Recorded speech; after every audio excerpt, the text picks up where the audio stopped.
Du coup, je vais donner la parole à Mathieu Sanchez, qui est agent de la fonction publique territoriale, qui est inspiré par l'éducation populaire depuis le début de sa vie professionnelle. Pour lui, la participation citoyenne s'est révélée comme une suite logique de ses pratiques professionnelles et il a eu la chance d'être tiré au sort pour la Convention citoyenne sur le climat, mais il a été ensuite choisi comme membre du comité de gouvernance de la Convention citoyenne sur la fin de vie, puis comme garant de la Convention citoyenne Est Ensemble dans l'Est parisien sur l'énergie. Du coup, on espère profiter de ces regards multiples pour en apprendre un peu plus sur l'intérêt des conventions citoyennes, puis peut-être les précautions à prendre quand on voudrait les utiliser sans forcément pour l'instant les avoir vraiment codifiées. Mathieu, je vous donne la parole. Bonsoir. Tout d'abord, merci pour l'invitation. Je pense que je vais être assez complémentaire des propos qui étaient juste avant juste avant moi. Effectivement, donc je remets un petit peu le contexte de la Convention climat, crise des Gilets jaunes, un petit vent de panique au niveau de l'Élysée, un collectif qui se déplace jusqu'à l'Élysée, les Gilets citoyens, accompagnés de Cyril Dion, Marion Cotillard et deux, trois autres personnes qui proposent à Emmanuel Macron de créer une concertation citoyenne. Ça devient la Convention citoyenne pour le climat. 150 citoyens tirés au sort dans toute la France, 250 000 numéros de téléphone qui ont été contactés, et à partir de là, la volonté de recréer une mini-France avec des représentations de chaque territoire, y compris les ultramarins, et aussi de toutes les catégories socio-professionnelles. Il s'est aperçu pendant le grand débat que finalement très peu de gens non diplômés s'étaient déplacés, s'estimant pas du tout légitimes en fait pour participer à ce genre de débat.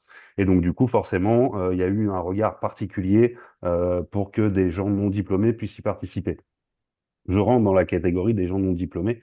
Et donc effectivement, c'est pas toujours simple d'arriver dans ce genre de process. On se sent effectivement pas forcément légitime, mais la méthodologie d'animation permet en fait de faire donner l'opportunité à chacun de s'exprimer et de pouvoir finalement monter aussi en compétences et en confiance. Donc ça, c'est des choses qui sont assez importantes. Et donc, que ce soit sur la Convention climat, où on a pu traiter de sujets vraiment techniques, sur la Convention fin de vie, où là, les citoyens ont traité de sujets assez compliqués et assez clivants, ou sur la Convention d'Est Ensemble, on s'aperçoit que les citoyens, quand on leur fournit un socle d'informations neutre, enfin neutre, là pour le climat qui est porté par des scientifiques, on s'aperçoit que les citoyens sont totalement en capacité non seulement de se les approprier, mais d'aller encore chercher plus d'informations entre les temps de travaux. Il y a un calcul qui a été fait sur la Convention climat, c'est 9 mois de travaux. Sur les 9 mois de travaux, une moyenne a été faite, c'est 1600 heures de travail par citoyen. En gros, l'équivalent d'un temps plein annuel en 35 heures.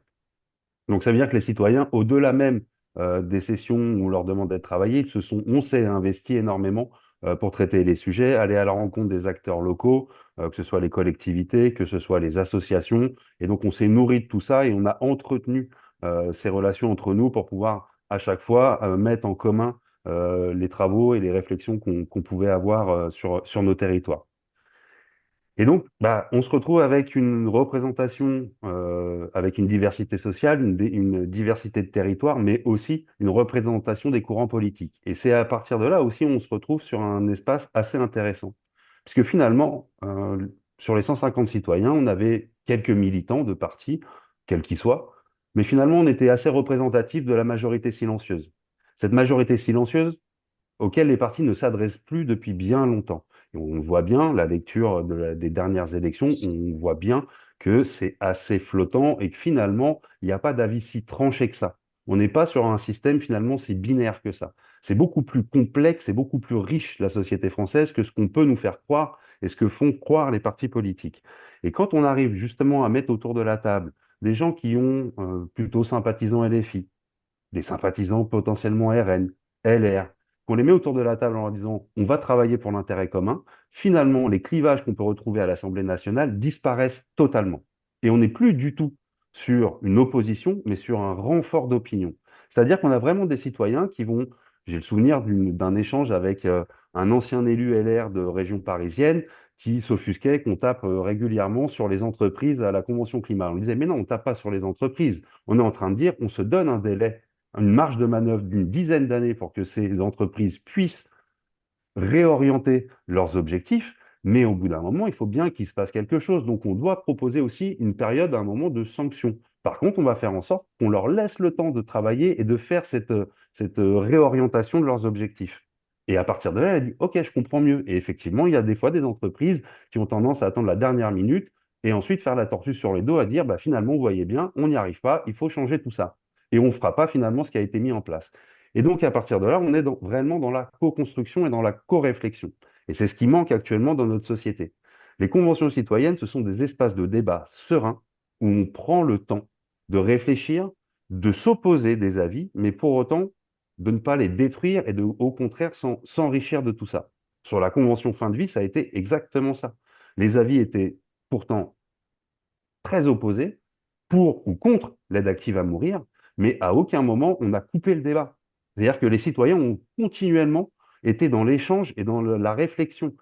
À la fin, les 30% de citoyens qui étaient totalement opposés à l'aide active à mourir ont remercié les 70 autres pourcents de leur avoir laissé plus de 50% de la place dans le document livrable. Parce que ceux qui étaient plutôt favorables à l'aide active à mourir ont dit, mais vous avez totalement votre place en fait dans ce rapport-là. Non seulement vous avez votre place, mais c'est ça aussi qui va enrichir nos propos.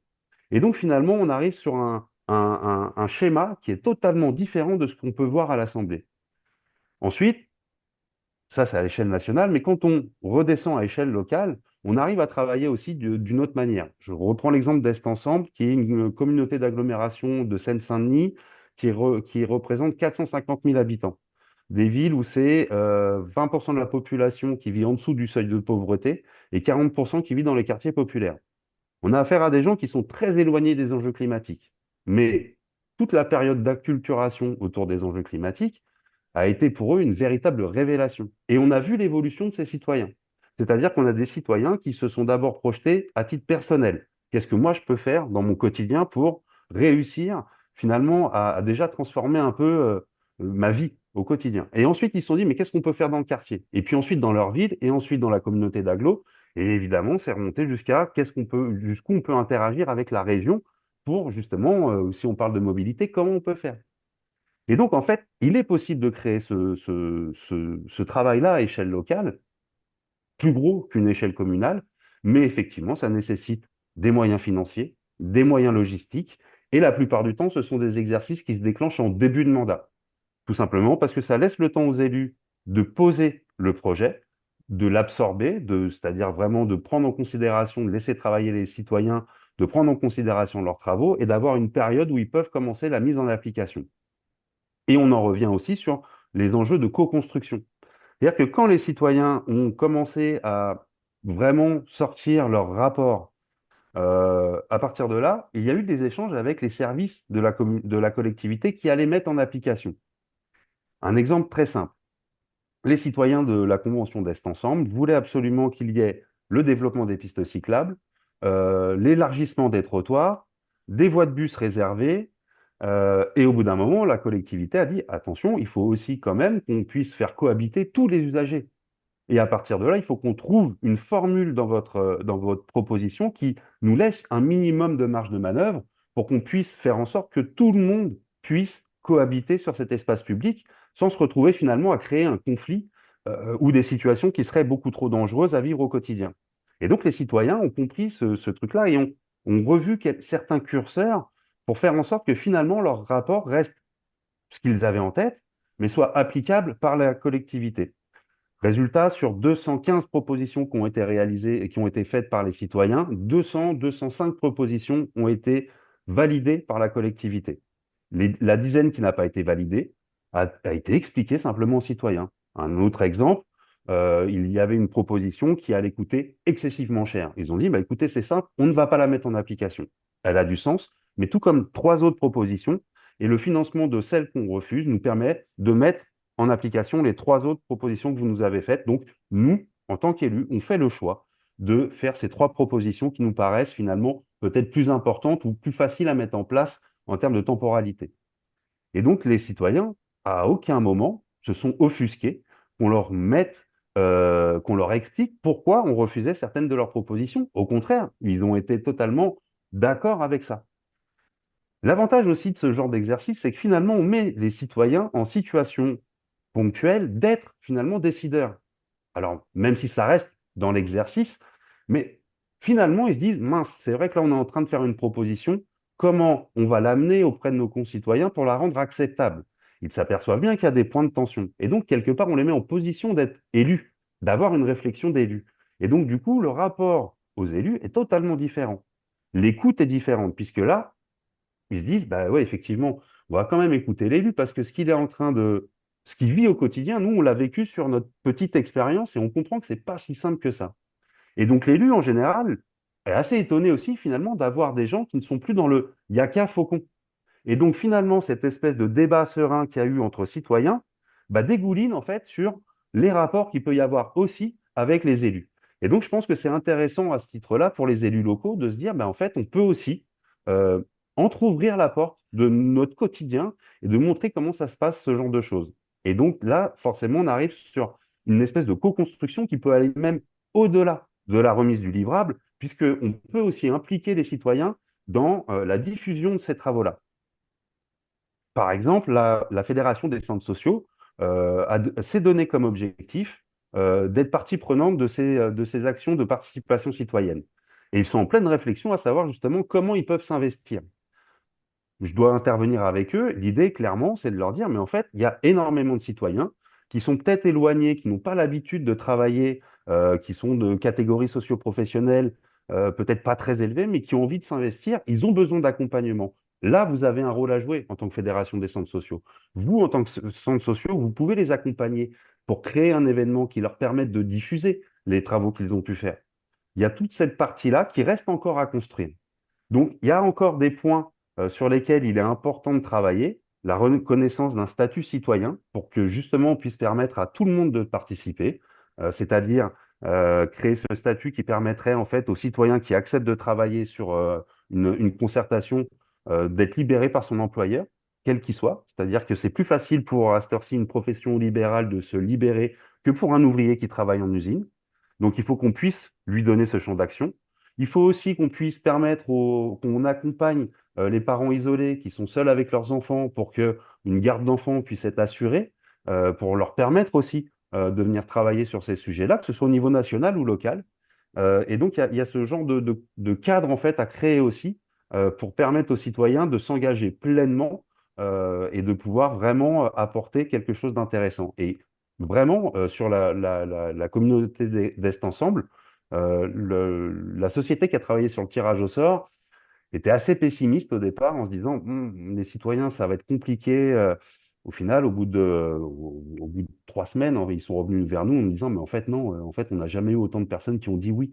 Parce que c'est, ah, on veut m'écouter, mais moi, je suis d'accord, en fait. Mais moi, j'ai des trucs à dire. Alors, effectivement, des fois, ça déborde un peu du cadre. Parce que quand on ouvre le champ des possibles pour des gens qu'on n'écoute jamais, forcément, il faut laisser aussi les gens s'exprimer. Il faut laisser sortir, débattre, ça s'apprend. Donc il y a besoin de laisser passer un temps d'expression plus générale avant de recentrer les débats. Mais c'est important aussi de prendre en considération ce besoin de s'exprimer. Si on ne le fait pas, on va créer de la frustration. Et là, on peut passer totalement à côté de l'exercice parce que finalement, le temps de débat serein n'existe pas et on est effectivement dans un schéma beaucoup plus classique de confrontation entre l'institution et les citoyens. Donc je pense que c'est important. Et oui, effectivement, la co-construction est un point indispensable et accepté aussi pour les élus de travailler de manière différente. On n'est plus du tout sur un travail descendant, mais sur un travail horizontal. Et il y a beaucoup de gens qui ont du mal avec ce principe-là. Le principe de finalement se lancer dans le vide avec une cible en bas, on essaye de se rapprocher le plus possible du centre sans avoir toutes les clés pour y arriver, c'est quelque chose qui peut effrayer. Et donc, il y a besoin justement d'accompagner les collectivités dans ce travail-là. Toutes les personnes qui sont en train d'émerger dans ces services de concertation dans les collectivités ont besoin aussi d'être accompagnés, d'être rassurés dans leur pratique. Ce qui est intéressant aussi, c'est qu'on a de plus en plus d'universités qui sont en train de s'engager sur des process comme ça. Il y a l'UPEC, l'IEP de Fontainebleau qui en est à sa 4e édition, qu'on accompagne avec d'autres anciens citoyens de la Convention climat qui sont en train de travailler dessus. Et on a des élèves qui sont en train de sortir de l'Institut d'études politiques, qui ont maintenant une certaine maîtrise de la pratique de ce genre d'exercice. Et donc, ce sont des gens qui vont arriver sur le terrain avec beaucoup plus de confiance, avec des éléments de langage qui vont permettre aussi de convaincre les élus, et donc de pouvoir passer un cap, j'espère en tout cas, dans ces exercices de participation citoyenne.